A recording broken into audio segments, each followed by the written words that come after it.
먹을 수 있는 종류의 그 짐승이 있고 먹을 수 없는 종류의 짐승이 있잖아요.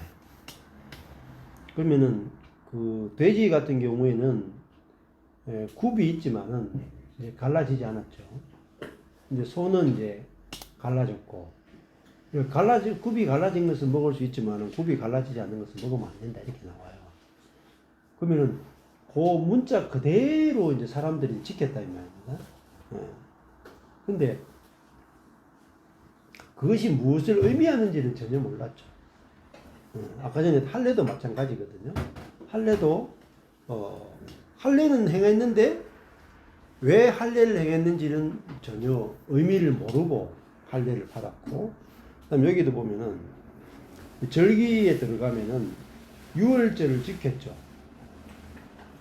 그러니까 유월절에 그 어린 양의 피를 문설주와 임방에 바르고 그 안에서 어린 양의 고기와 쓴 나물과 그런 무교병을 먹었단 말입니다. 근데 그들이 유월절을 지키는데 유월절이 의미하는 걸 몰랐거든요.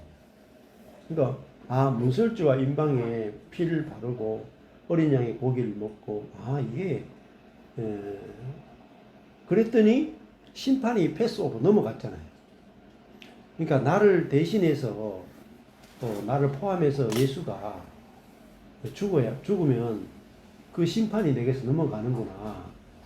내가 뭐 잘해서 주님께 받아들여지는 게 아니고, 그러니까 예를 들면 문설주와 임방에 피를 안 발랐어요. 근데 내가 죄를 하나도 안 지었어. 그래도 있잖아요. 그 심판이 와가지고 그 장자를 죽여요. 거기서 근데 아주 독한 놈이야. 거의 한 블랙 맘마 정도 된다고. 아주 독이 심한 놈이라.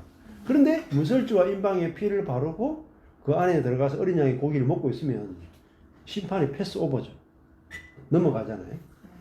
그러니까 그 우리의 어떠함에 달린 것이 아니다라는 거잖아요. 그걸 담아놓은 게 이제 유월절이잖아요.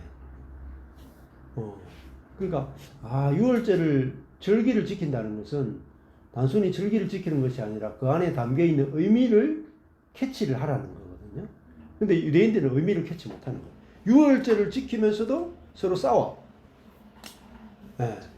그러니까 너도 하나님이 패스해준 인생이잖아. 패스 오버 있잖아요. 네가 선해서 하나님이 심판을 넘어가준 존재가 아니고 하나님의 긍휼과 은혜로 패스 오버된 존재잖아. 우리가 다 그런 존재잖아. 그거를 이제 인식하라고 유월절을 준 거잖아요. 근데 유월절의 의미는 생각하지 않고 계속 유월절만 지켜. 계속. 그게 이제 문자로만 받아들이는 거죠. 그러면은 안식일도 마찬가지죠. 안식일을 지켜라 그랬으니까 유대인들은 안식일을 지키는데 목숨을 걸어버려요. 그리고 잘했다 그러거든요. 그래서 안식일을 지키기 위해서 그들은 이제 사실 엘리베이터 타고 올라가는데 안식일에 엘리베이터에 누르지도 않아. 다른 사람들이 눌러줄 때까지 기다려. 그리고 또 일정한 거리 이상은 또 걸으면 안 되기 때문에 걷지도 않아요. 근데 그들은 안식일을 지키라 그러면 문자 그대로 지켜요. 근데 안식일이 뭐지? 이렇게 물어보면은 안식일이 뭔지를 모르는 거예요. 안식일을 지켜라 그러면 그 문자만 지키는 거죠. 그게 의문에 순종한다라는 거예요. 그러니까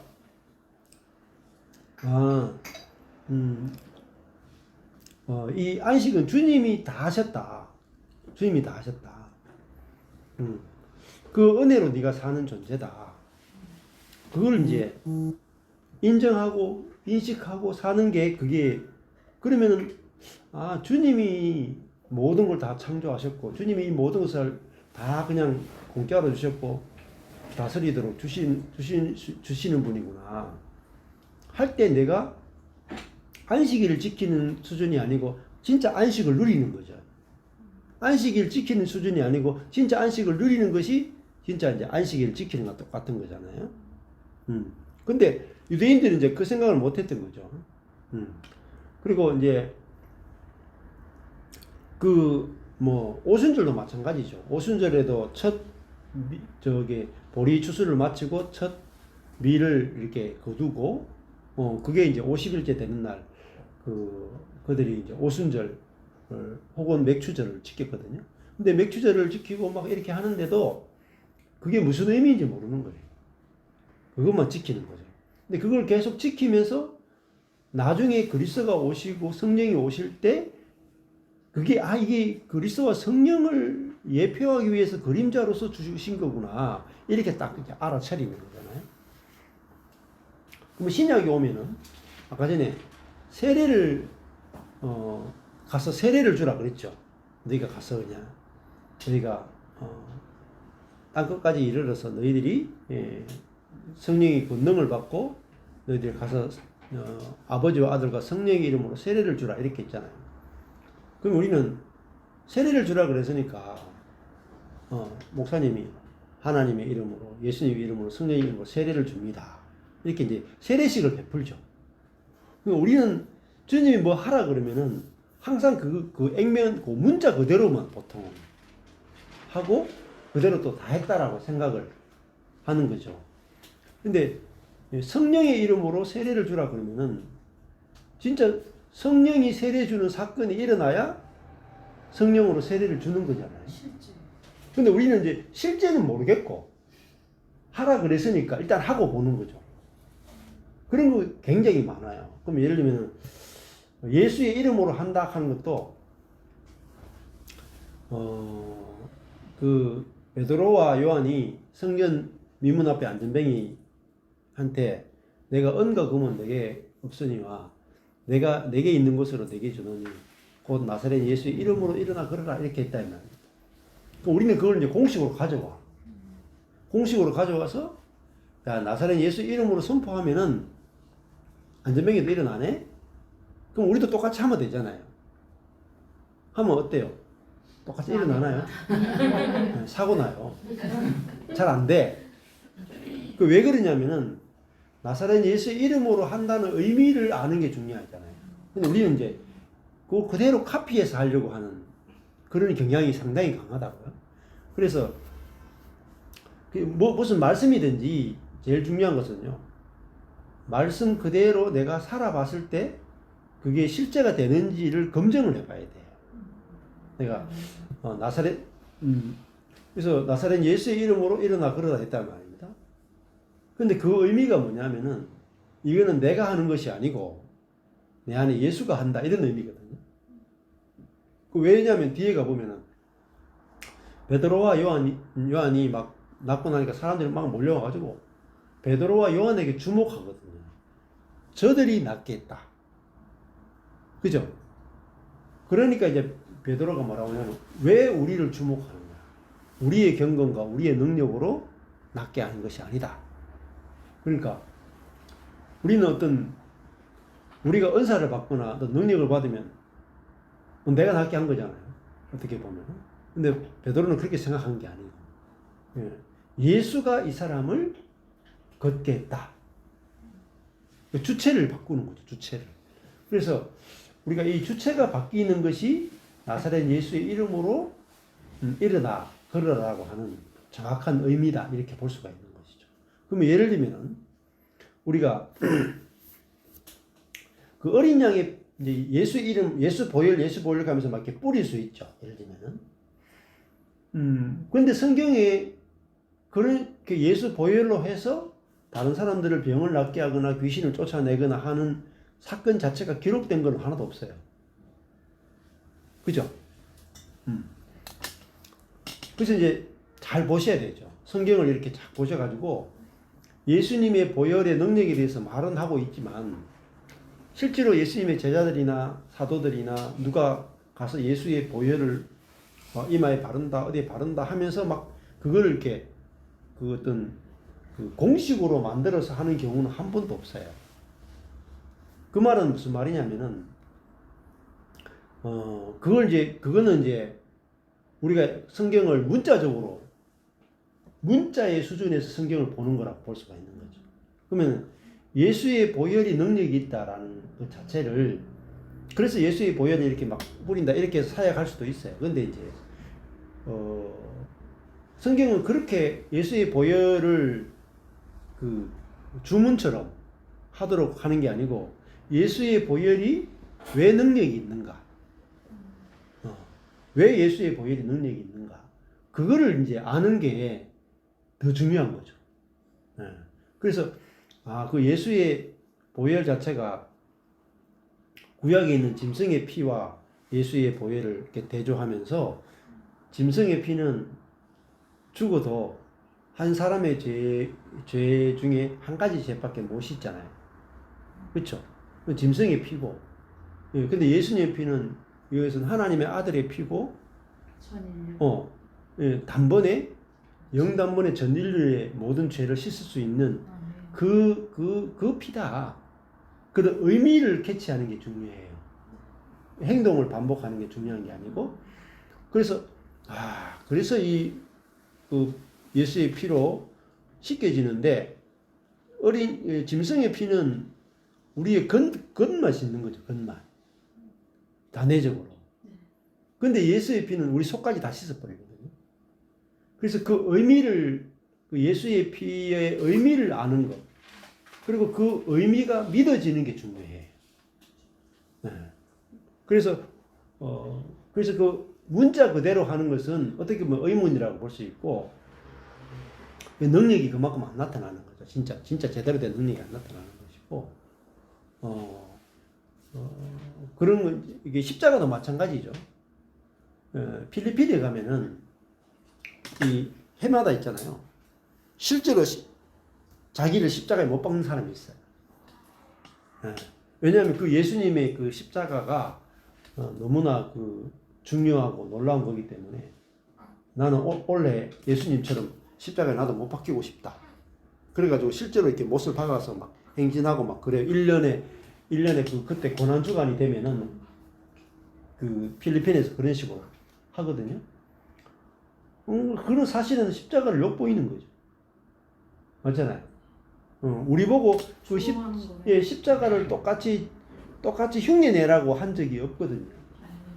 근데 그 예수님의 십자가의 의미를 알아라고 하는 거지, 그것을 그대로 똑같이 따라하라고 한 게 아니죠. 그러면 예를 들어볼까요? 예수님의 예를 들면 피에 대해서 우리가 이렇게 막 한다면, 혹은 예수님의 죽음도 똑같이 해야 되잖아요. 피도 한다면 예수님 죽음도 똑같이 해야 되고, 부활도 똑같이 해야 되고. 그러면 십자가에 달렸으면, 예수님 십자가에 빨가벗고 달렸으면 우리도 십자가에 빨가벗고 달려야 될 거 아니에요.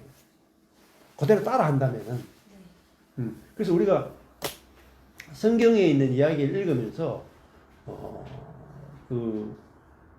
성경을 모범론적으로 해석하게 되면은 성경에 있는 것들을 내가 그대로 가져와서 똑같이 이제 그거를 하면은 똑같은 역사가 일어날 거라고 이제 생각을 하는데, 그게 이제 그렇게 할 때 성경 해석에 문제들이 좀 많이 생겨요.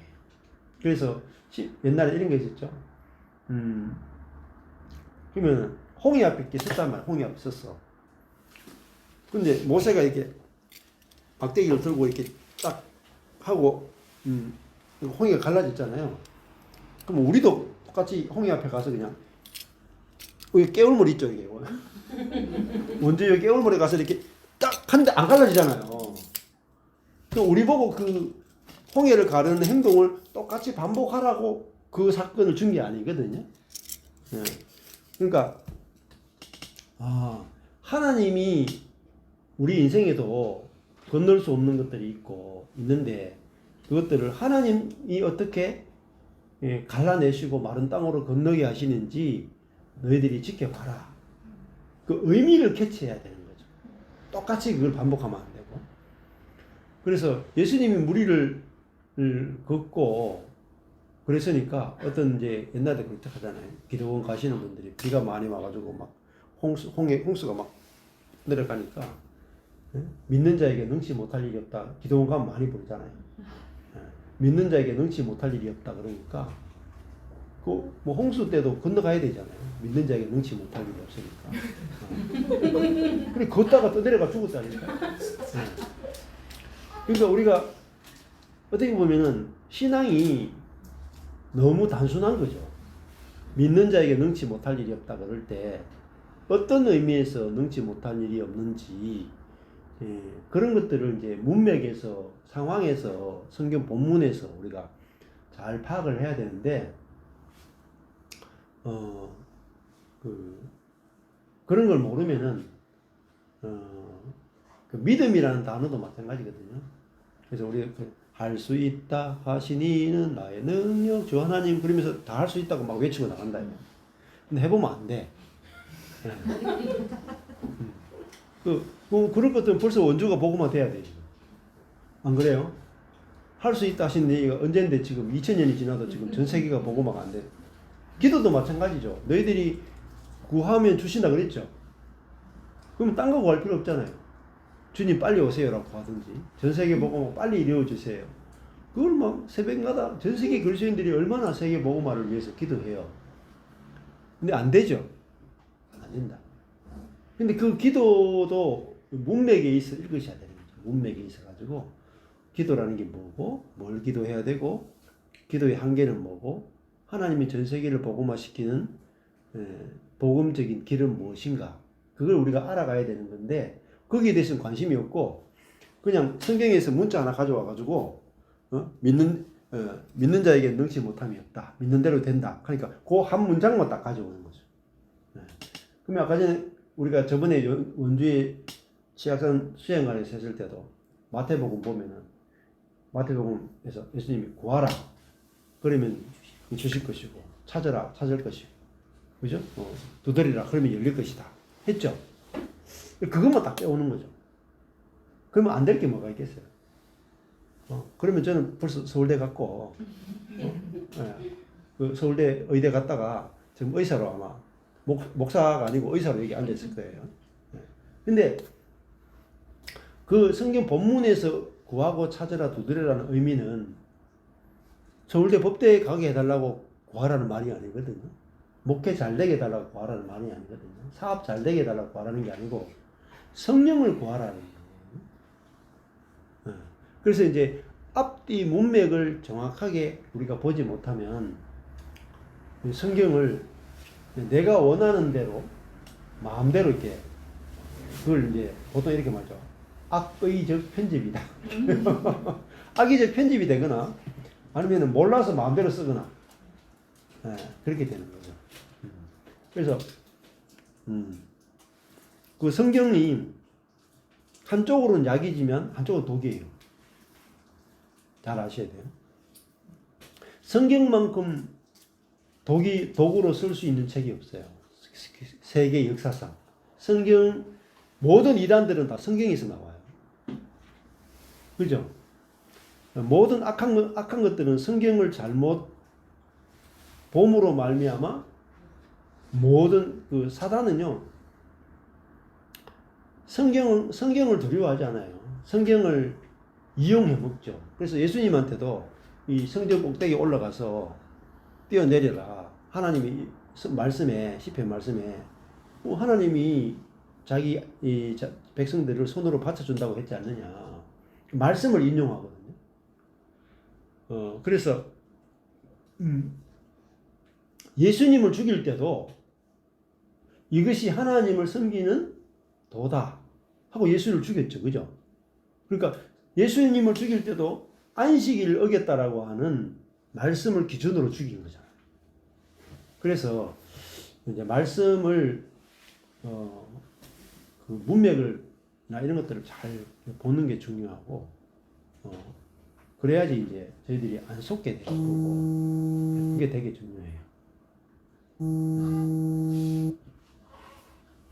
그럼 되셨어요?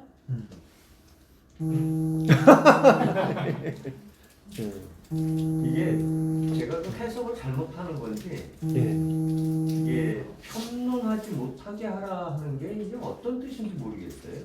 찾아보지는 않았는데 뭐 판단하지 못하게 하라. 그러면은 절기나 월삭이나 안식일을 인해서 지키라는 얘기예요? 말라는 얘기예요? 지켜야 된다고 말하는 사람들이 지금 왔는데 지켜야 한다고 말하는 사람들이 이게 철학과 헛된 속임수라는 거죠. 그러면 네. 안 지키는 게 맞다는 얘기인가요? 그렇죠. 안 지키는 게 맞다. 안 지키는 게 맞는데 네. 상대방이 나한테 그 안 지키는 거에 대해서 네. 이러쿵저러쿵 왜 안 지키냐고 예, 할 때. 할 때 내가 어떻게 못하게 해요? 그걸? 그래서 못하게 하는 방법이 뭐냐면은 보고 안식일은 그림자고 그리스도가 주인이죠. 실제다로 끝내라는 거예요. 그렇죠? 그래서 여기서 안식일을 인해서 예를 들면 주일 성수를 인해서 누구든지 너희를 비난하지 못하게 하라, 분리하지 못하게 하라, 판단하지 못하게 하라. 그 말은 주일 성수를 여기서 와서 자꾸 하라고 이야기하는 거죠. 하라고. 근데 사도 바울은 안 해도 된다고 이야기하는 거예요. 주일 성수를. 주일 성수로는 뭘 못 끝낸다 그랬어요. 육을 못 끝낸다는 말입니다. 육을 끝내는 것은 주일 성수가 아니고 십자가밖에 없죠. 근데 십자가를 주일 성수나 이런 것을 가지고 죄를 이렇게 누를 수 있다고 생각하는 거예요. 죄를 조금 더 줄이지 못해요. 우리가 새벽 기도 한다고 해서 죄가 줄어들거나 주일 성수를 한다고 죄가 줄어들거나 혹은 거룩해진다거나 이렇게 되지 못한다는 거예요. 죄가 안 나오는 것은 십자가의 그 능력밖에 없지. 예. 내가 이럴 수 있잖아요. 내가 죄를 안 지키 위해서 막 기도할 수 있잖아요. 가능하면 내 죄를 좀 적게 지키기 위해서 새벽 기도하고 좀 죄를 이기기 위해서 말씀을 읽고 막 그렇게 한다면. 근데 그것이 해보시면 알겠지만은 죄를 못 이겨요.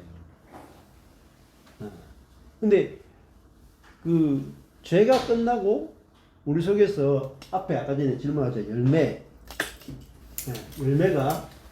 열매가 맺히는 거 있잖아요. 열매가 맺히는 거. 여기도 열매를 맺어야 하잖아요. 근데 열매는 성령의 열매가 맺히는 거라고 볼 수 있거든요. 근데 성령의 열매가 맺히려면은 성령이 지배하는 거잖아요. 성령이 지배했을 때 열매가 맺히죠. 근데 성령이 지배하려고 그러면 어떻게 해야 될까요? 안식일을 지켜야 될까요? 새벽 기도해야 될까요? 성령이 지배할 때 성령의 열매가 맺히잖아요. 근데 성령이 어떻게 우리를 지배하는지를 방법을 잘 모른다. 그 성령께 집중한다. 그래서 예를 들면 이제 샘물결 같은 혹시 요주봉 목사님 아세요? 샘물결이라고? 모르세요? 워낙 많이 안 돌아다녀요. 거기가 십자가와 성령 컨퍼런스를 많이 하는 교회고 용인에 있는 교회인데 포도나무 교회라고 꽤 유명해요. 그 십자가와 성령 컨퍼런스를 하는 곳인데 지금 그분이 여주봉 목사님이 은퇴를 하셨어요. 근데 교회에서 오랫동안 영향을 받아가지고 대구에 이제 칠곡에 그 포도나무 교회와 연결되어 있는 목사님이 작은 개척교회처럼 목회를 하셨어요. 20년 정도 하셨는데 하시다가 은퇴를 하셨거든요. 원래 7월 13일인가 은퇴하셨어요. 근데 은퇴하기 바로 전에 제 영상을 보신 거예요.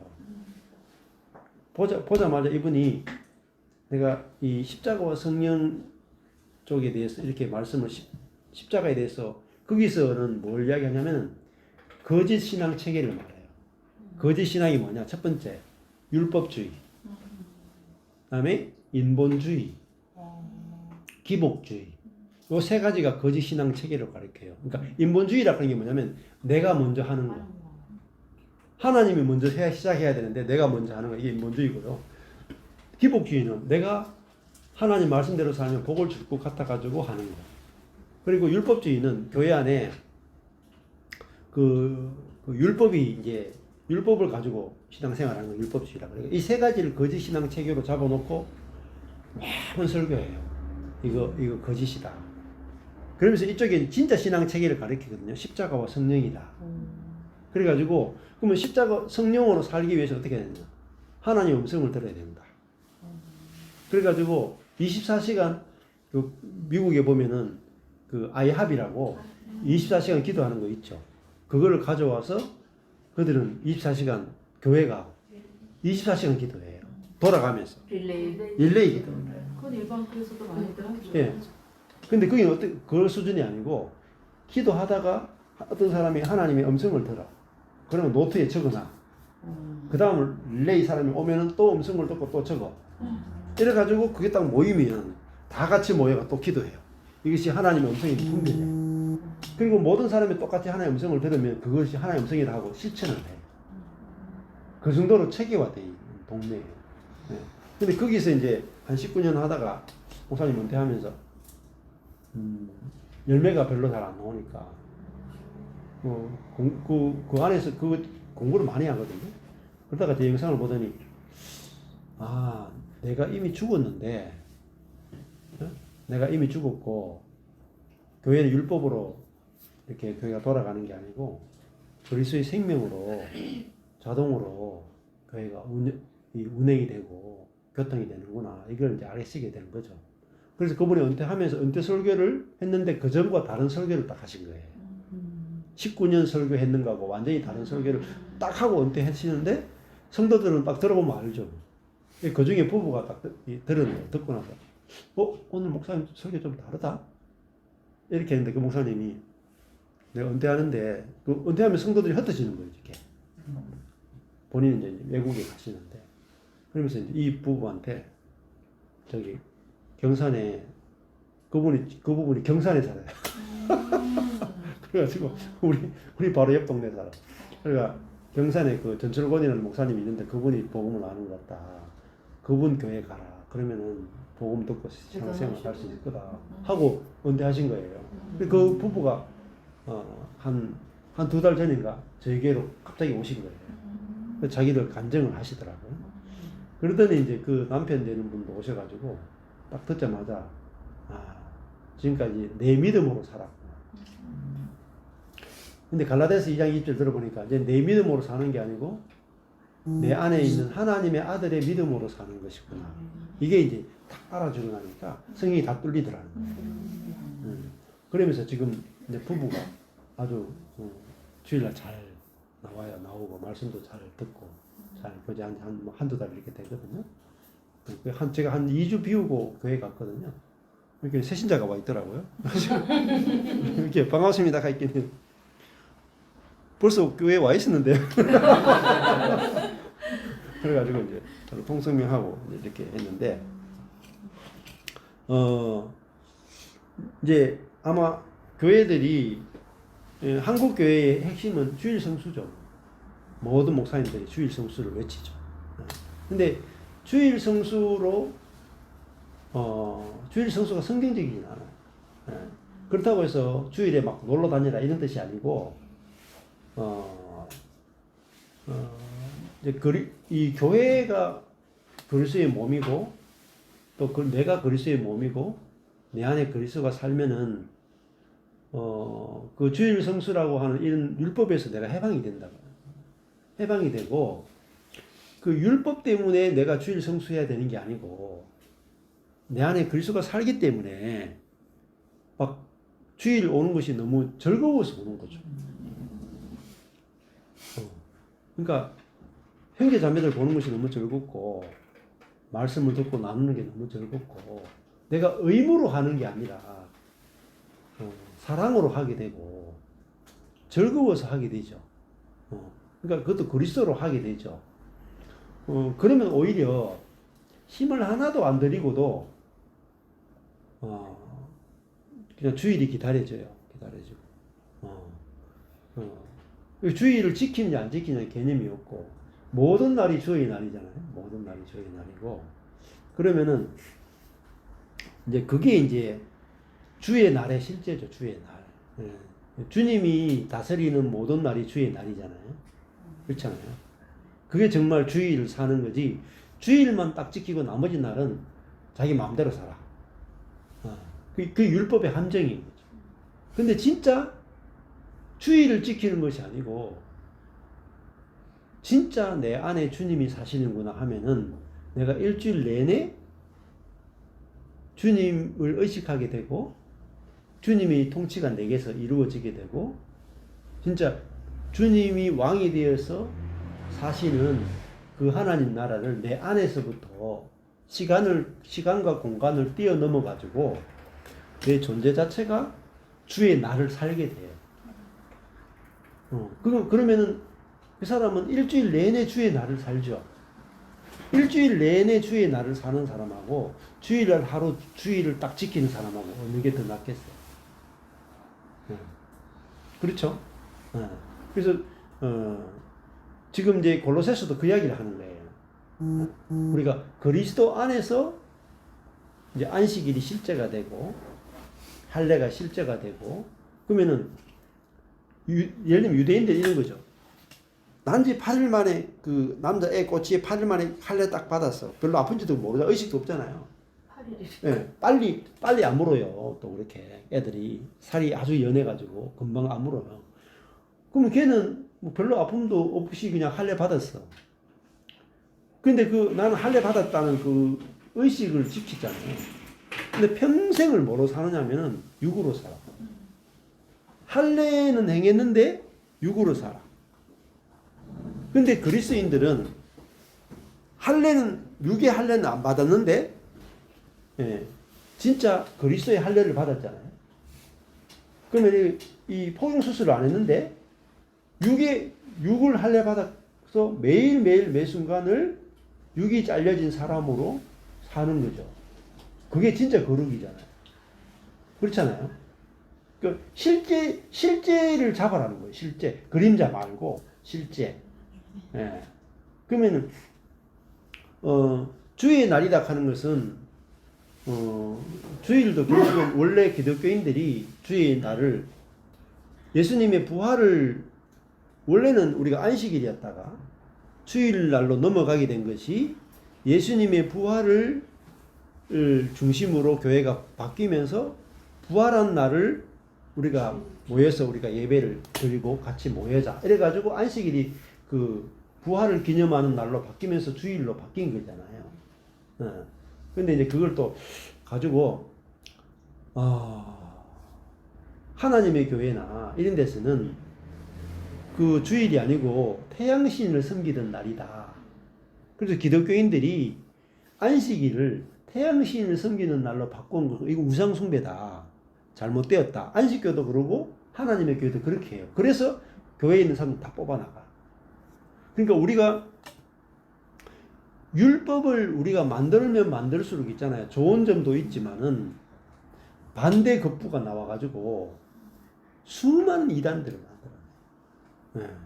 그래서 주일 성수가 아니고 어떻게 보면은 그래서 이제 성경에 보면은 그들이 그 안식일에도 모였고 주일에도 모였다라는 내용들이 나와요. 그리고 모인 날이 주로 이제 그 주의 날에 그들이 모였다는 그 성경의 기록들이 있기 때문에 우리들이 주일을 지킨다 이렇게 된 거죠.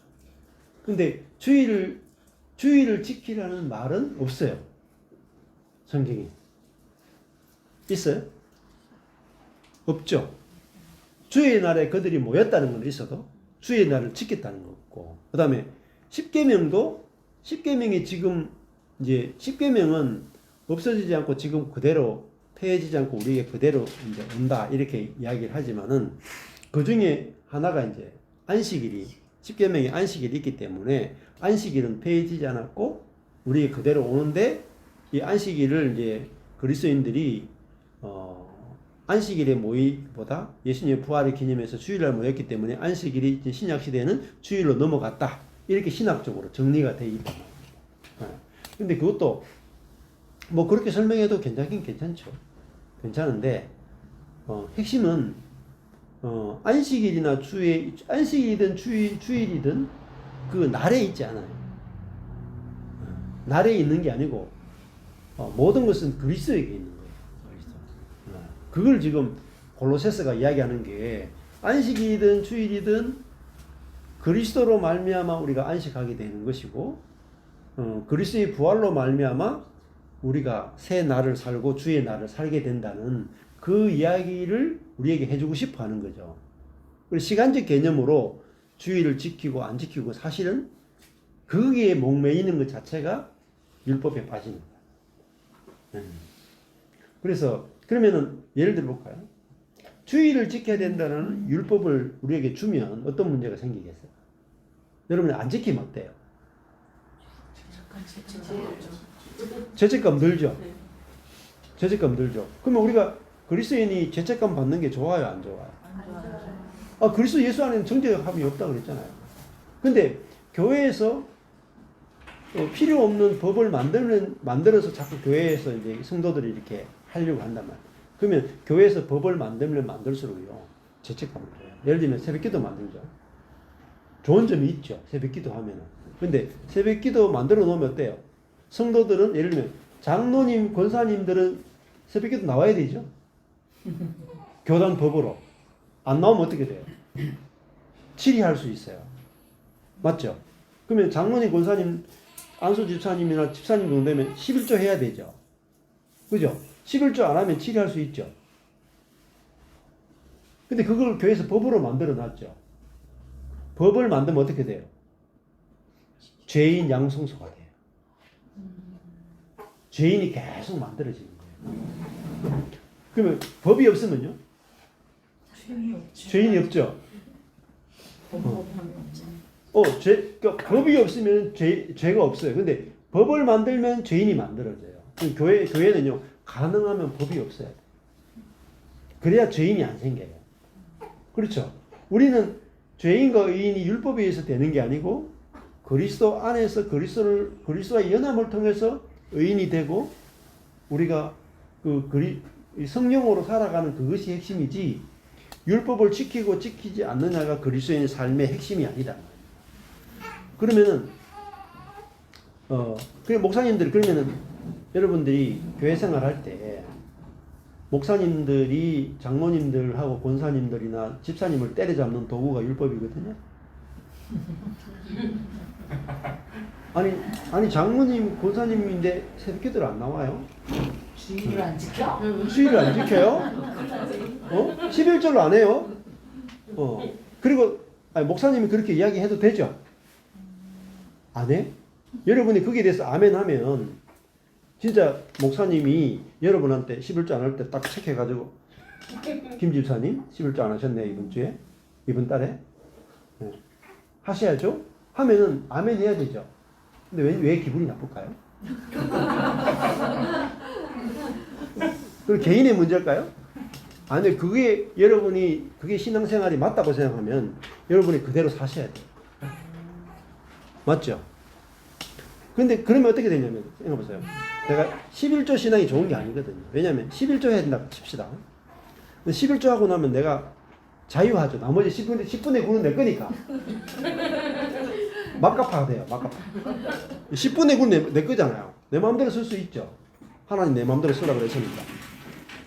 그게 진짜 신앙일까요? 아니에요. 본질이 그게 아니에요. 신앙의 본질은요. 내 생명도 주니까 아니에요. 맞죠? 10분의 10이 11조의 원래가 뭐냐면은 10분의 10이 다 주님 겁니다를 11조라 그래요. 10분의 10이 다 주님 겁니다. 그래서 10분의 10이 다 주님의 겁니다를 고백하는 게 뭐냐면 그 중에 대표인 10분의 1을 딱 드리는 거예요. 11조를 진짜 11조는 다 주님 겁니다가 돼야 진짜 11조거든요. 그러니까 11조가 뭔지를 잘 모르는 거죠. 근데 원래 11조는 구약에서는 돈이지만은 그 돈의 문제를 가지고 진짜 이야기하고 싶어 했던 게 뭐냐면은 11조가 예수를 이야기하는 거예요. 10분의 1. 네. 그러니까 우리가 가진 것 있잖아요. 가진 것. 하나님이 주신 것. 10분의 1이 대표잖아요. 대표. 맞죠? 우리의 대표가 하나님께 드려지는 거잖아요. 대표가. 예수가 드려지는 것을 예표해 놨다고요. 11조가. 아까 전에 할례도 있잖아요. 우리 몸 가운데 한 부분이 제일 중요한 부분이 딱 잘려지는 거잖아요. 이게 우리 몸의 대표거든요. 11조네. 11조가 똑같아요. 그러니까 이건 우리 전체의 인류의 대표가 누구예요? 예수님이란 말입니다. 예수님이 드려지는 것에 대해서 예표해 놓은 게 11조예요. 그게 이미 이루어졌네요. 할례라. 그러니까 내가 주님께 드리는 게 11조 드리는 게 아니고 예수를 드리는 게 11조예요. 그러면 내게서 예수 생명이 나와서 예수 생명을 드려야 11조가 되지. 내가 월급에 11조를 드렸다고 해서 주님 그 돈이 없어가 그거 받겠어요? 주님이 좀 재정적으로 좀 어려우세요? 아니죠. 주님이 재정적으로 어렵지 않아요. 주님이 정말 받기를 원하는 것은 우리에게 예수 생명을 뿌렸잖아요. 그죠? 그러면 내게서 예수 생명을 거두기를 원하지. 응? 무슨 뭐 11조를 걷어가지고 무슨 일확천금을 거두겠다고 주님이 11조를 원하겠어요. 그러니까 진짜 근데 여러분 속에서 예수 생명이 주님께 딱 드려지죠. 그러면 모든 게 다 주님 건데요. 주님이 원하시면 뭘 못 드리겠어요. 그죠?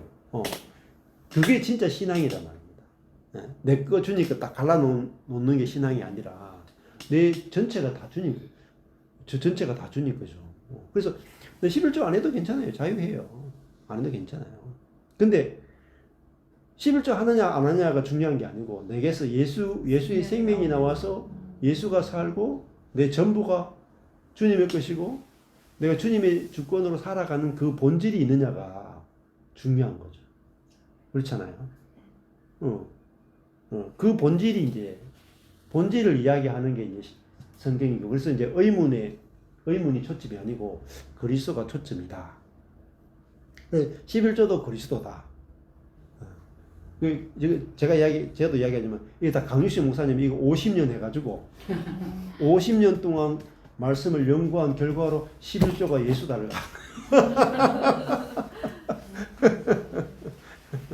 그렇죠? 근데 이제 실제적으로는 교회에 있어서 지금 이제 목사님이 그 말씀을 들으면 저희 같은 경우 이제 딱 들었어요. 들었으면 11조 안 해도 돼. 그럼 내가 예수 생명을 내보내는 게 나한테 우선이지. 난 11조하고 나는 연관이 없어. 그러면 교회라는 공동체는 어떻게 보면 운영하는 공동체잖아요. 근데 이제 예를 들어서 저희들이 전부 11조를 안 해버려. 사실 일반에서 11조를 안 하거나 11조를 좀 하세요 그러면은 그들은 아멘 하는 게 아니라 하고 싶으면 하는 거고 하기 싫으면 교회 나온대. 그렇죠. 그냥 나가잖아요. 아니 일반적인 집이 그렇죠. 항상 맞아요. 11조 교자가 해라래? 난 하기 싫어. 그럼 떠나는 거죠. 그렇죠. 예. 맞아요. 근데 이제 이 복음하고 이게 이렇게 딱 상충이 됐을 때는 이게 맞다 틀리다는 개념이 아니라 우리가 우리한테 편하고 좋은 거. 그렇죠. 네. 그리스도인의 생명이 아니라 내가 내 돈을 안 내도니까 이제 그게 이제 우선이 이렇게 되니까 일반 교회에서는 이거를 받기가 힘들죠. 그렇죠. 그래서 이제 그 문제가 생기죠. 예를 들면은 여러분한테 이제 이제 여러분 11조 자유하세요. 안 하셔도 됩니다. 그럼 땡큐 아니에요? 다 땡큐하죠. 땡큐죠. 근데 그걸 이제 11조를 해야 되느냐 말아야 되냐 문제잖아요. 그렇죠. 맞죠? 거기에 포인트가 있는 게 아니다라는 거죠. 내게서 예수 생명이 나와서 예수 생명이 드려지느냐 그게 포인트잖아요. 그럼 11조 안 해도 괜찮아요. 근데 그럼 교회가 운영이 될 거냐? 안 될 것 같죠? 주님이 운영해 주시겠지. 여러분이 11조 안 내면 교회가 운영이 안 될 것 같죠? 그게 착각이에요. 그게 하나님을 믿지 못하는 거예요. 저희 교회도 11조 안 해도 된다 가르쳐요. 하는 거 안 챙겨요. 제가 누가 헌금하는지도 몰라요. 헌금 지금 얼마 들어온지도 모르고요. 헌금 그 장부를 본 지가 10년도 넘을걸요? 우리 교회 지금 안 나오고 있는 밖에 있는 형제가 헌금을 관리해요. 누가 헌금하는지도 몰라요. 그러니까 그 교회에서 헌금이 적게 들어오면은 그것도 좋은 일 아니에요? 하나님이 다운 사이즈 하라는 거 아니겠어요? 음. 그렇죠? 우리는요 뭐든지 우리가 지금 이루어지고 있는 것을 뭐 지켜야 되고 보존해야 되고 이게 너무 강해. 근데 진짜 복음이 선포되면은 이런 거죠. 그죠? 제가 저희 교회 성도들한테 헌금에서도 자유하고 주일날 오는 것도 자유하고 다 자유해라 했어요. 한 15년 했어요. 나중에서. 근데 여러분들이 이 교회가 소중하지 않으면은 헌금도 하지 말고 아무것도 안 해도 돼요. 다 갖다 줘도 돼요. 그 정도의 교회라면 모일 필요가 없어. 안 그래요? 네. 근데 나는 정말 이 그리스도의 몸된 교회가 곧 나고 내가 지체고 형제자매들이 진짜 내 형제자매고 너무 소중하고 그렇기 때문에 내가 이거 11조가 있기 때문에 내는 게 아니라 내가 너무 사랑해서 좋아해서 여기서 그냥 저절로 자발적으로 헌금이 나와야 그게 진짜 헌금이죠. 그렇잖아요. 그렇게 교회가 돌아가야 돼요. 그래서 그 저희 교회도 헌금을 하라 그래가지고 헌금이 진짜 안 나왔거든요.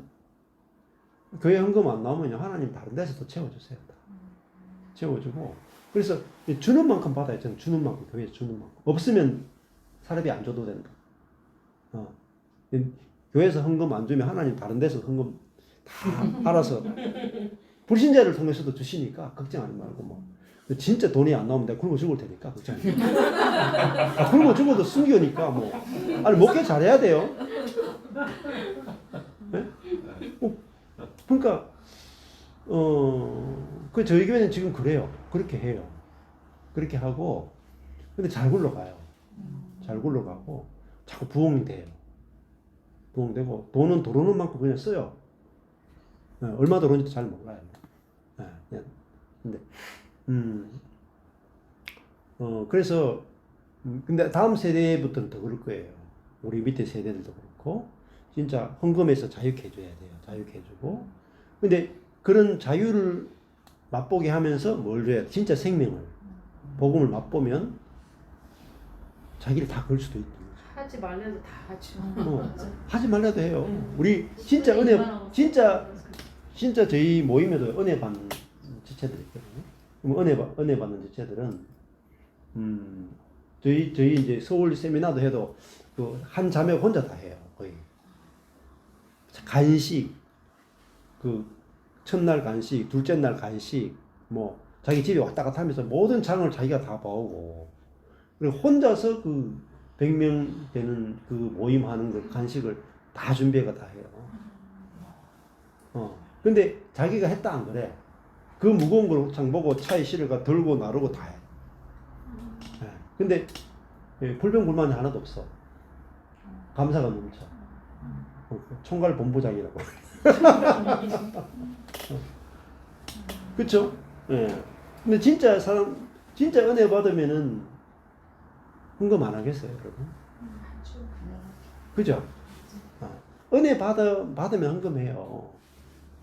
헌금해야 된다라고 하는 율법 때문에 하는 거하고 진짜 감사하고 진짜 기뻐서 하는 건 다르죠.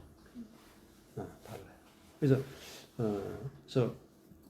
저희 교회 지체들은 다 그렇게 가르치고 그래서 안 해도 된다. 뭐 안 하면 뭐 문 닫으면 된다. 나야 답답한 거 없다. 아니 주님이 답답해야 되잖아요. 그렇죠. 주님의 몸이고 주님의 교회인데 주님께서 그러니까 그런 율법에 목숨을 거는 게 아니고 이제 말씀 복음에 포커스를 맞춰서 딱 하잖아요. 그러면은 우리 교회 성도가 아니라도 헌금이 들어온다. 네. 그러니까 그리고 그것도 주님이 이렇게 맞춰서 하세요. 맞춰서. 그러니까 우리가 주님을 안 믿어서 그런 거죠. 안 믿으니까 주님을 못 믿으니까 자꾸 법을 만든 거예요. 법을 이렇게 만들어서 법으로 교회를 하려고 하는데 진짜 주님이 믿어지면은 그런 법이 없어도 교회는 잘 돼요.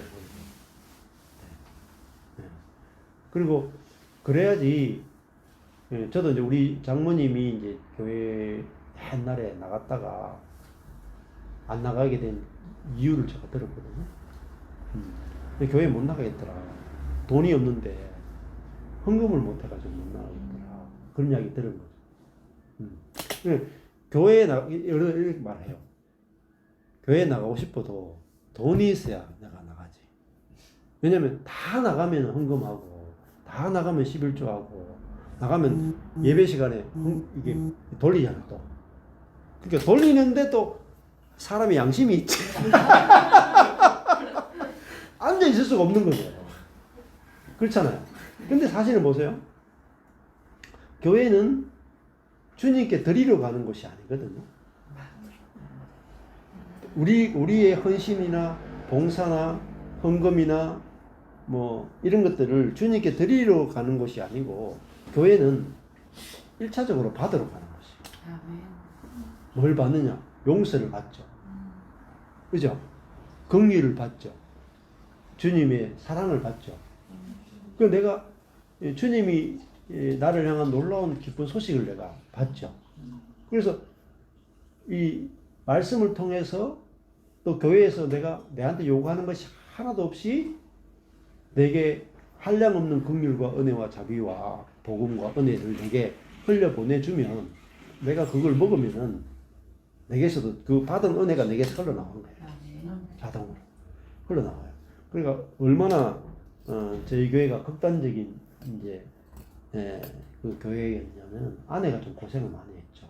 그래서 봉사도 하지 마라, 청소도 하지 마라, 아무것도 안 해도 된다. 진짜 아무것도 없는 교회, 아무것도 안 해도 되는 교회로 했거든요. 진짜 청소도 안 해요. 진짜 봉사도 안 하고, 뭐 헌금도 안 하고, 뭐 그렇게 한 10년, 15년을 보냈어요. 그러니까 주일 점심은 먹어야 되잖아요. 그러니까 아무도 하지 말라 그러니까 아내가 혼자 독박 쓰죠. 그래서 아내도 하다가 힘들어가지고, 여보 자기도 안 해도 돼. 근데 아내는 또 내가 안 하면 어떻게 되냐. 그래가지고 혼자 한 10년 지금까지 혼자 거의 주도적으로 점심을 다 하거든요. 그래서 제가 안 해도 돼. 교회 문 닫아도 돼. 아니 성도들 속에서 점심을 이렇게 봉사를 같이 하고 싶을 정도의 마음도 안 나오는데 무슨 놈은 교회야. 문 닫아야지. 문 닫아야지 빨리. 시간 낭비할 필요 없어 그냥. 그렇잖아요. 저도 내가 목회자로 살 필요가 있어요 그냥. 내가 주님을 사랑하고, 그죠? 근데 주님의 백성으로 살면 되지. 뭐 구태여 목회자로 살 필요가 없겠어요. 그러니까 안 해도 돼. 그랬는데 아내가 또 안 해도 한다고 또 안 할 여자가 아니라 꾸역꾸역 해가지고 이제 했거든요. 지금은 주일 점심을 아내가 주도적으로 이렇게 메뉴를 짜고 이렇게 하는데, 성도들이 지금은 이제 만드는데도 하나둘씩 막 들어와. 그리고 설거지 할 때도 다 들어와. 다 하거든요. 근데 했다는 말을 못 해. 왜? 출발이 안 해도 된다 했어. 그래서 자기들이 좋아서 하는 거죠. 점심도 이제 아내가 보통 한 두세 가지 정도만 딱 해. 아주 심플하게 계속 해야 되니까. 진짜 심플하게, 건성건성으로 이렇게. 아내는 이렇게 뭐 이렇게 꼼꼼하게 못 해. 그냥 이렇게 탁탁탁 이렇게 해버리거든요. 근데 다 맛있대. 이렇게 이제 음식했는데, 요즘은 이제 새로 오신 분들이 좀 열정이 좀 남아있는 분들이, 새로 오신 분들이 오셔가지고 반찬 한두 가지씩 알아서 해오세요. 그럴 때는 주일날 이렇게, 요즘 매주 뷔페가 차려져요. 이렇게. 무슨 음식이 나올, 아내가 이제 메인을 하면은 나머지 반찬 이렇게 해오시고, 그래서 당번이 없어요. 주일 점심 식사 당번이 없어요. 우리 주일 점심 식사 당번 했다가 죽을 뻔했다니까요.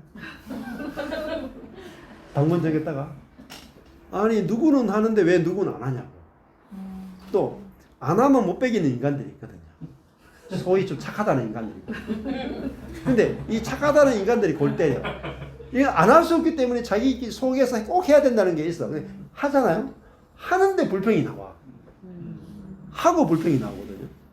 그래 나중에 쌓이면 교회 나가. 그래서 제가 그런 일들을 하도 많이 겪어가지고 아무도 하지 마라. 청소도 아무도 안 해도 되는 거야. 그러니까 진짜 청소 아무것도 안 하고 그냥 예배 드렸어. 입구도 있잖아요. 막 더럽고 막 엄청 더러워. 근데 아무도 청소하지 마 그냥. 근데 더러운 교회인데도 불구하고 교회에 더러워서 못 오겠다. 안 와도 돼. 그 정도 수준의 교회면 아예 문 닫힌 거야. 그러니까 교회가 내가 이 교회가 더러워도 이 교회가 뭐 점심도 안 줘도 내가 생명의 말씀이 여기 있사오니 내가 어디 가겠습니까? 그러니까 그 말씀 하나 때문에 그 말씀 하나 보고 와야 되겠다는 성도만 올 수 있는 아주 문이 작아 이렇게. 예, 다른 사람들은 뭐 교회가 청소가 안 돼 있다 오다가 시험 들어가. 그 다 시험 들어갔어요. 부자 좀 있는 분들 있죠. 있는 분들 와가지고 막 도와주러 가겠다가 목사님 좀 도와드리겠습니다. 왔는데 보니까 청소가 안 돼. 자기가 뭐 하락하다가 나가 떨어졌다. 다 나가. 이게 딱 관문이 되더라고요. 그래가지고 하여튼 왔다가도 많이 갔어요. 근데 가만히 뒀어요. 교회에. 가만히 두고 주님이 사람들에게 저절로 청소하고 저절로 일하고 저절로 하도록 그냥 뒀어요. 그때 요즘은 이제 저절로 돼요. 저절로 교회가. 당번 같은 거 없어도 저절로 되고. 그러면서 제가 그렇게 했거든요. 주님이 어떻게 청소하시는지 봐라. 주님이 어떻게 교회를 리모델링 하시는지 봐라. 근데요, 진짜 교회가 리모델링이 다 돼요. 우리가 안 하잖아요. 선교단체가 막 리모델링 해줘. 우리가 안 하잖아요. 자기들이 음향 시스템 해줘. 지금도 저희도 막 하잖아요. 목사님, 음향 시설 내가 돈 낼 테니까 목사님 제발 좀 고쳐주세요. 자기들이 답답해서 돈 내. 그러니까 뭐 이제 하나님이 일하시는 교회가 이렇게 서서히 이렇게 경험되고 만들어져서 지금은 이제 뭐 안 해도 되는 그런 자유 가운데서 하고 싶어서 해요. 찬양단 저희들이 앞에 이제 이렇게 하나, 둘, 셋, 네 명이 이렇게 지금 하고 있잖아요. 그것도 급조돼 갈 거예요. 네. 찬양팀 구성도 없어요. 그냥 서면 찬양돼요. 앉으면 그냥 예배하고.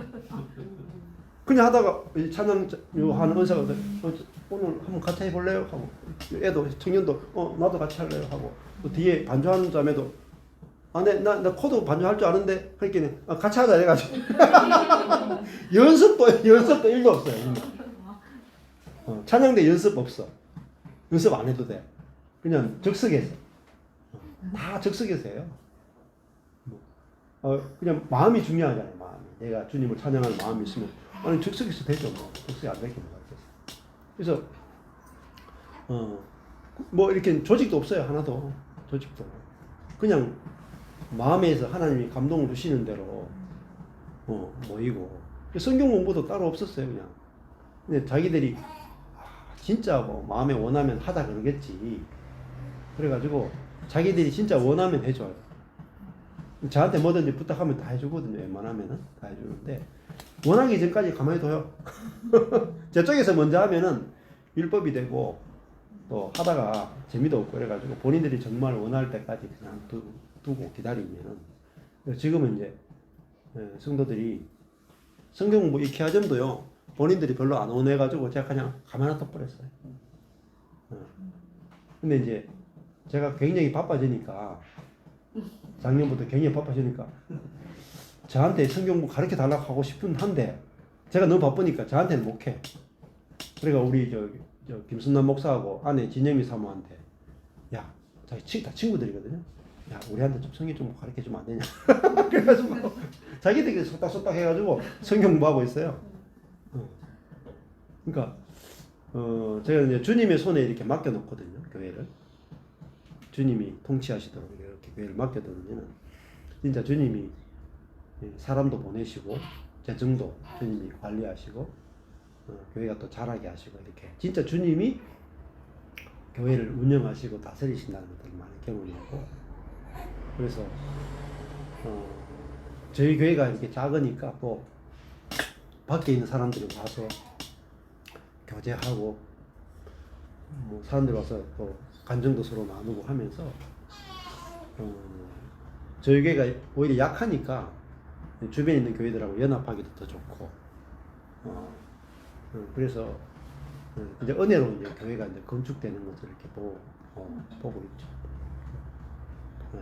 그래서 오늘 이렇게 원주에 와서 이렇게 여러분들 이렇게 만나는 것도 아마 그 교회가 무엇인지 알면은 좀 한 번도 경험해 생각해 보지 못한 교회일 거예요. 근데 그 율법이 없이도 오히려 교회가 훨씬 더 아름답게 건축이 될 수 있어요. 그리고 성도들끼리 이렇게 만나면은 되게 즐거워요. 되게 즐겁고 지난번에 이제 호주에서 오신 그 목사님, 여자 목사님하고 남편 집사님이 오셨거든요. 제가 저번에 이제 시드니 호주 집회에 갔을 때 그 밤에 찾아오신 손님이에요. 마지막 날 찾아오신 손님인데 여자 목사님인데 거기도 시드니에서 한 1000명 되는 교회예요. 크죠, 그죠? 1000명 되는 교회, 한인교회 1000명 되는 교회니까 크죠. 거기 이제 수석 부목사로서 이제 담임 목사가 없는 걸 대행해서 이제 설교도 하고 이렇게 사역하시는데 일주일 설교 듣고 오신 거예요. 설교 듣고 충격을 받아가지고 이렇게 오셨다. 그래가지고 그분이 이제 자기가 고별 설교 일단은 좀 임신을 해야 되기 때문에 나이가 많아요. 47 되는데 그 10년 동안 사역한다고 아기를 못 가진 거죠. 그래서 이제 그 틈을 끝내면서 이제 아기를 가져야 되겠다고 하면서 자기가 이제 고별 설교처럼 설교했는데 설교하고 나니 제 설교 듣고 고별 설교를 한 거죠. 그러니까 성도들이 다 놀래더라고요. 아니 우리 교회에 이렇게 고수가 있었나 그러면서 그렇게 해가지고 그때 이제 시드니에서 만나고 이번에 한국 돌아와서 저희 교회 지지난주인가 저희 교회 방문해가지고 인사 같이 하고 교제했는데 그 남편 되는 형제분이 뭐 1000명 되는 교회도 같이 있어보고 했는데 교회 분위기 딱딱하잖아요. 조금만 잘못하면 잘려가잖아. 부목사 목숨은 파리 목숨이죠. 일용직 노동자보다 못한 파리 목숨이 보통 부목사들이나 부교육자 목숨 그건데 그걸 저는 피도 눈물도 없죠. 부교육자는 조금만 잘못하면 그냥 12월에 사임이죠. 바로. 근데 그게 이제 교회가 갖고 있는 굉장히 큰 아킬레스건 중에 하나죠. 어떻게 이제 형제인데 뭐 쉽게 그렇게 마음대로 자를 수가 있겠어요?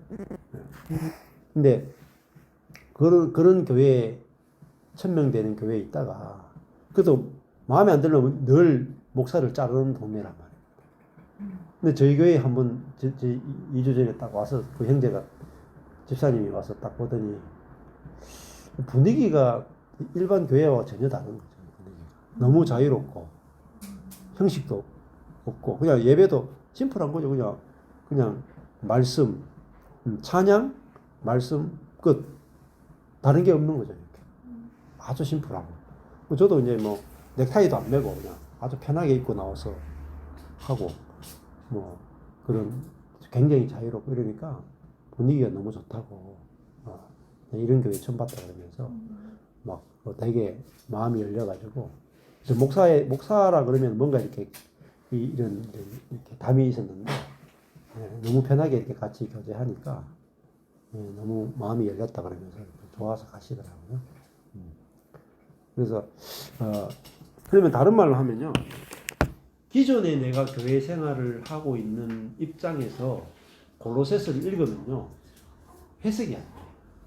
왜냐하면은 초대교회의 모습을 우리가 모르기 때문에 초대교회는 율법으로 다스려지는 교회가 아니고 그리스도의 생명으로 통치되는 교회였거든요. 근데 우리는 현대의 교회들은 그리스도의 생명으로 통치되는 교회를 아마 10,000개 중에 1개도 안 될 거예요. 그러니까 우리가 한 번도 본 적이 없단 말이에요. 그러니까 내가 그런 교회를 본 적이 없기 때문에 골로새서를 읽어도 해석이 안 되는 거예요. 네. 그런데 그런 교회를 내가 한번 딱 보고 나면은 골로새서가 이 그리스도로 다 된다는 이야기를 하는구나를 비로소 알아차려야죠. 그래서 지금 내가 생활하고 있는 교회 생활의 관점에서 여러분들이 아무리 골로새서를 읽어도 신학자도 못 읽어요. 근데 정말 율법이 아니라 오직 이 실제이신 그리스도로 형제자매들이 만나고 교제하고 건축되는 그 교회가 초대 교회였다는 것들을 이제 알게 되면은 그때부터 이제 골로새서가 열려지기 시작해요.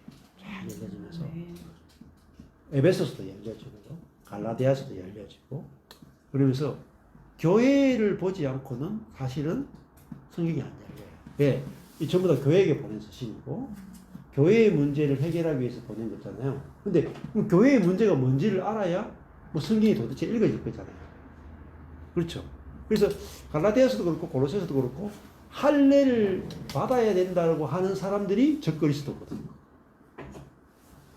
안식일을 지켜야 된다는 사람이 다 적그리스도라니까. 반대로 안식일과 안식일을 안 지켜도 되고 할례를 안 받아도 되고 오직 예수 그리스도로 의롭게 되고 예수 그리스도로 육이 잘라지고 예수 그리스도로 의롭게 사라지고 예수 그리스도로 거룩하게 되고 예수만 있으면 된다. 이게 진짜 교회다. 아멘. 예를 들어볼까요? 사도행전에 가면 두 교회가 있어요. 예루살렘 교회가 있고 안디옥 교회가 있어요. 예루살렘 교회는 어떤 교회예요? 구성원들이 주로 예수님 제자들. 여기 보면은 유대인들인데 여기 유대인들 중에 두 종류가 있어요. 유대인들 중에는 헬라파 유대인이 있고 히브리파 유대인이 있어. 이놈이나 저놈이 다 유대인이야. 그러니까 유대인 예루살렘 교회는요 철저하게 율법으로 살아가던 유대인들 안에 있는 교회죠. 예루살렘 교회는. 그 예루살렘 교회는요 율법을 다 못 벗어. 안식일을 안 지킬 수 있을까요? 여기 예루살렘 교회가 안식일 안 지키면 어떻게 되겠어요? 주변의 유대인들에게 돌 맞아 죽어요. 그죠? 그 다음에 음식도 가려서 먹어야 되죠? 왜? 옆에 사람들하고 교제하려면은 나는 이제 다 먹을 수 있지만은 주변 사람들이 돼지고기 안 먹는데 돼지고기 막 삶아서 먹고 막 삼겹살 수육 먹으면은 이 사람들이 나를 이방인으로 취급하겠죠. 그래서 예루살렘 교회는요 독특한 상황에 있어요.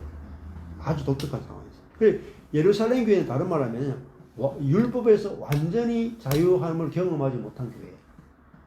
그래서 복음이요 확 못 핀 거예요. 사실은.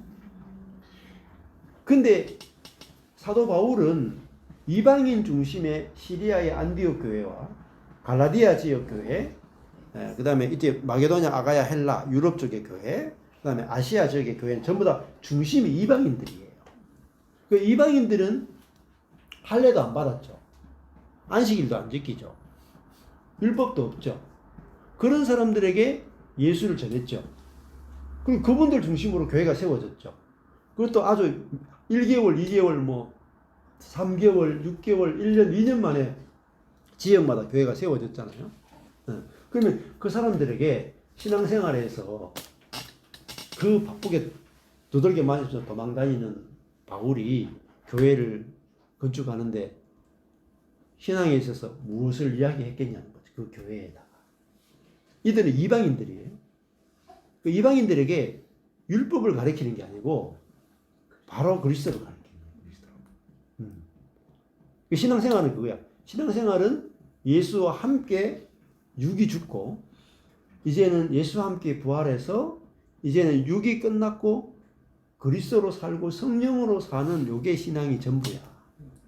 요거로 살면은 여러분들이 모이면은 다 육을 내놓는 게 아니고 그리스도를 내놓고 성령을 내놓고 그렇게 건축되는 게 교회야. 요렇게 딱 가르쳤다 이 말이야. 그러면 그들이 신배이죠. 신배이 우리나라처럼. 예수 믿은 지 뭐 3개월, 6개월, 1년, 2년밖에 안 되죠. 그들이 다 교회를 다 자기들 가르칠 사람 없어요. 별로.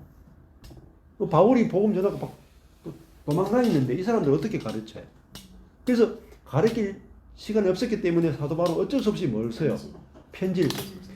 편지를 써서 복음이 무엇인지를 다시 정확하게 가르치는 것이 갈라디아서, 에베소, 빌립보서, 골로새서라. 그래서 그 사도행전을 여러분들이 공부하시면 좋아요. 그래서 지금 광양에 있는 자매님들인데 그 네 분인데 한 교회 그 샘물결 쪽에 있는 교회 다니는 분들인데 이분이 네 분이 지금 한 7, 8개월 한 8개월 정도 돼. 8개월 정도 될 거야. 지금 매일 여기 매일 2시간 반씩 성경 공부해요. 밤 8시부터 해가지고 12시 반까지. 미쳤죠? 밤 10시부터 12시 반까지. 2시간 반. 그것도 있잖아요. 매일 딱 한 장씩 해요. 한 장. 한 장을 주목설 해가지고 자기들끼리 한 8개월은 됐을 거예요. 아마 제가 순천에 다음 주인가? 네, 순천에 또 이 2달 만에 한 번씩 순천교회 가거든요. 근데 광양에 있는 분들이에요. 이분들이 순천에 와요. 그러면 갈 때가 두 달마다 한 번씩 보잖아요. 그러면 이분들이 얼굴 빛깔이 너무너무 좋아요. 근데 제가 그 하루에 2시간 반씩 성경 공부 하라고 한 적이 없잖아요. 조직을 만들어 준 적도 없잖아요. 근데 오로지 그들이 너무너무 좋아가지고 매일 그것도 아줌마들이죠. 남편도 있고. 그런데 남편들을 빨리 재운대요. 수면제를 먹이든지 이렇게 재워놓고 10시 되면 딱 모여가지고 12시 반까지 뭐 이렇게 그 카카오톡 있죠. 그거 이렇게 라이브 채팅을 해가지고 2시간 반 동안 성경부를 하는 거죠. 또 평신도 드려요. 다 아줌마들이. 그러고 나니까 1개월, 2개월 지났는데 얼굴 빛깔이 달라요. 그죠? 11조도 없죠. 주일 성수도 없죠. 율법이 없죠. 근데 뭐가 있어요? 말씀 중심. 말씀 중심으로 살아가니까 그들이 하다가 너무 빨리 지나가는 갈라디아서, 에베소, 빌립보서, 로마서, 고린도서 막 하루에 한 장씩 하니까요. 뭐 순식간에 막 지나가. 근데 하루에 2시간 반만 하는 게 아니에요. 안녕하세요. 갈라디아서 1장 하잖아요. 그러면 아침에 제 그 갈라디아서 1장을 다 들어. 아침에 다 들어가지고 준비해 놓고 저녁에 할 거 준비해 놔. 그러니까 저녁에 하면요. 제가 들었던 걸 가지고 또 자기들이 갈라디아서를 해요. 어떨 때는 있잖아요. 못 들었어. 갈라디아서 2장을 못 들었어. 그리고 자기들끼리 모여가지고 갈라디아서 2장을 막 해. 끝나고 나서 이제 갈라디아서 2장을 제 걸 듣거든요. 들으면요. 똑같네. 우와. 우리 실력하고 목사님 실력하고 똑같네. 어떻게 해석이 이렇게 같지? 여러분이 진짜 여러분의 생각을 내려놓고 진짜 이 주원 목적어 서술을 가지고 한 장씩 성령께서 이끄시는 대로 해보시면요. 제가 설명하는 거하고 거의 똑같이 나와요. 여러분들. 성령께서 가르쳐주면 여러분들이 생각해서 성경 공부하는 거하고 성령께서 가르쳐주는 게 다르거든요. 우리의 생각은 한계가 있기 때문에 깊이 못 들어가요. 근데 성령께서 가르쳐주면은 말씀이 아주 깊이 들어가고 그리고 말씀이 그러니까 기도나 다른 것으로 봉사나 이런 게 기초가 되는 게 아니고 말씀이 기초가 되죠. 그러면은 진짜 견고해지고요. 생수가 넘쳐요. 그리고 다 바뀌어요. 가정도 바뀌고 관계도 다 바뀌어요. 제가 오기 전에 어제 한 분이 전화가 오신 거죠. 갑자기 전화가 와서 책을 좀 보내달라고 하는가? 전화가 제가 전화를 받았는데 이분이 어떤 분이냐면 요양보호사를 하시는 분이에요. 요양보호사 하는데 하는 말이 됐든 자기가 성질을 잘 낸대. 분노를 잘하는 체질인가? 장례지도사. 저걸 장례를 지내야 되나? 근데 이 자매님이 성질을 잘 냈는데 예수를 믿는데도 성질이 자꾸 나니까 이게 전도도 안 되고 덕이 안 되잖아요. 고민이 많았대. 고민하다가 이제 유튜브를 보는데 자아 파쇄와 영의 해방 이거 야, 이 자아가 파쇄되면 되는구나. 그래서 제 영상을 보고 나니까 자기가 죽었다는 걸 알게 된 거죠. 분노하는 자기가 죽었다는 걸 알게 된 거죠. 그러고 나니까 신기하게 분노가 안 나더라는 거예요. 너무 신기하다 그러면서 이제 하니까 그러면서 자기 아버님한테도 예수를 전혀 안 믿는 아버님인데 약간 치매기가 왔던가 뭐 하여튼 뭐 병이 있어가지고 근데 아버지한테 자기가 이 복음을 듣고 나서 간증도 하고 막 전하니까 아버지가 모든 제사 기기 다 버리는 거예요. 싹 다 버리고 내가 오늘부로 예수 믿겠다. 그래 바뀌어버리는 거예요. 그러고 나서 자기 주변에 있는 사람들은 지금 다 근데 이분이 저를 한 번도 지금까지 만난 적이 없어요. 전화한 적도 없고 그러다가 이분이 얼마나 재밌냐면은 장례들 사는데 장례를 하면 기독교인들이 이렇게 장례하잖아요. 근데 그러면 그 집에 누가 죽었는지 가족 상황 이거 친척 상황 다 알잖아요.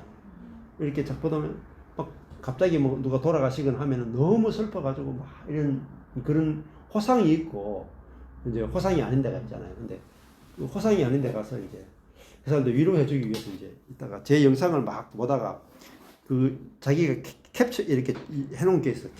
체크해놓은 게 있어. 그러면 이거 한번 보세요. 하면서 그 장례하는 그 상주한테 이걸 주는 거죠.